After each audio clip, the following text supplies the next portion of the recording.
ট্রাম্পের নির্দেশ ওড়ালো Israel. Hormuz ও Beirut রক্ষায় তেল আবিবে ইরানের বিধ্বংসী ক্ষেপণাস্ত্র হামলা। আসসালামু আলাইকুম।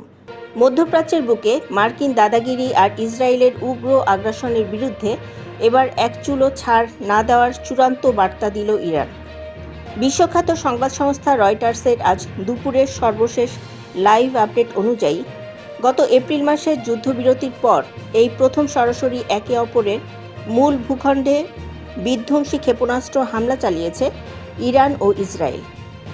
মার্কিন প্রেসিডেন্ট ডোনাল্ড ট্রাম্প যখন হোয়াইট হাউসে বসে দাবি করছেন যে তারা দুই পক্ষকে নিয়ে একটি স্থায়ী শান্তি চুক্তির খুব কাছাকাছি পৌঁছে গেছেন এবং ইসরায়েলি প্রধানমন্ত্রী বেনিয়ামিন নেতানিয়াহুকে পরিষ্কার ভাষায় হামলা বন্ধের নির্দেশ দিয়েছিলেন, ঠিক তখনই ডোনাল্ড ট্রাম্পের সেই শান্তি প্রক্রিয়াকে বুড়ো আঙুল দেখিয়ে লেবাননের বৈরুতে এবং ইরানের পেট্রোকেমিক্যাল কারখানায় কাপুরুষোচিত হামলা চালিয়েছে তেল আবিব।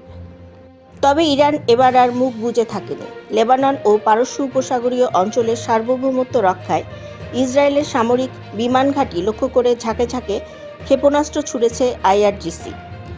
আজ আমরা দেখব কিভাবে নেতানিয়াহুর এই একগুঁয়েমি তাকে বৈশ্বিক কূটনীতিতে একা করে দিল এবং ইরানের এই পাল্টা মার কিভাবে ওয়াশিংটনের অহংকার চূর্ণ করল। রয়টার্স এবং দ্য গার্ডিয়ানের আন্তর্জাতিক ডেস্কের তথ্য অনুযায়ী এই নতুন উত্তেজনার আগুনটি প্রথম জ্বালিয়েছে ইসরায়েল।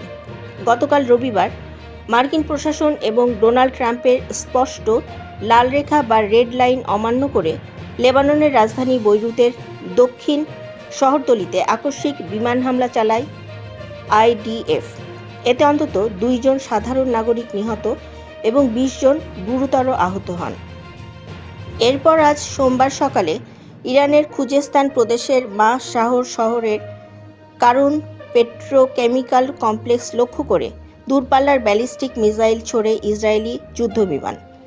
আন্তর্জাতিক বিশ্লেষকরা বলছেন, নেতানিয়াহু খুব ভালো করেই জানেন যে আমেরিকা ও ইরানের মধ্যে ওমানের মধ্যস্থতায় শান্তি চুক্তি সম্পন্ন হলে তার যুদ্ধবাজ রাজনীতির দোকান চিরতরে বন্ধ হয়ে যাবে।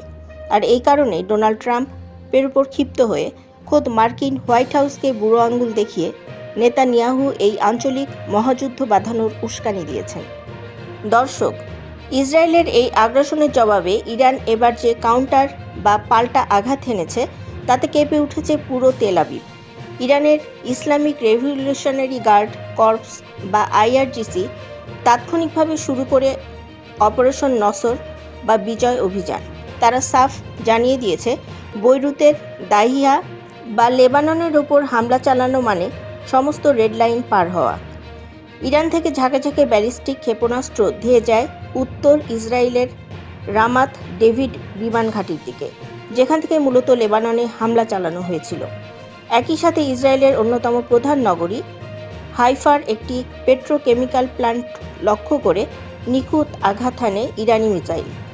রয়টার্সের প্রকাশ করা ছবিতে দেখা গেছে, সেন্ট্রাল ওয়েস্ট ব্যাংকে মাটির নিচে গেঁথে রয়েছে বিশাল ইরানি ক্ষেপণাস্ত্রের ধ্বংসাবশেষ।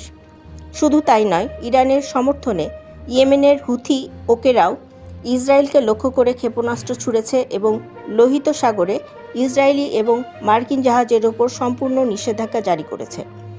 ইরানের এই সুনির্দিষ্ট প্রতিরোধ যুদ্ধ দেখিয়ে দিল যে সার্বভৌমত্ব রক্ষায় তেহরান যেমন আলোচনার টেবিলে বসতে জানে, তেমনি শত্রুর ডেরায় আঘাত হানতেও 1 সেকেন্ড দ্বিধা করে না।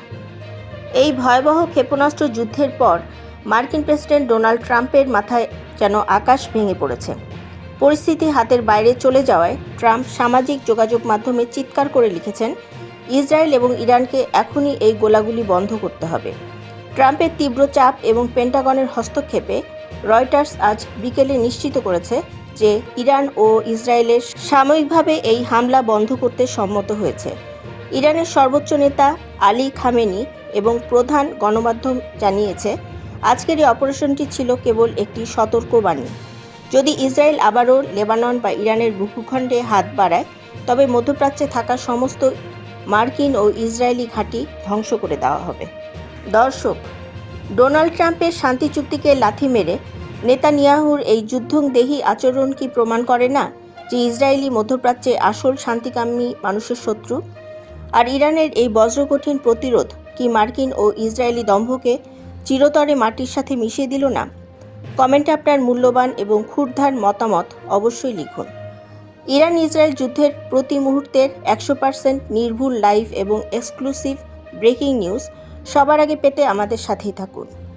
ভিডিওটি শেয়ার করে সাম্রাজ্যবাদের বিরুদ্ধে সত্যের কণ্ঠস্বরকে শক্তিশালী করুন।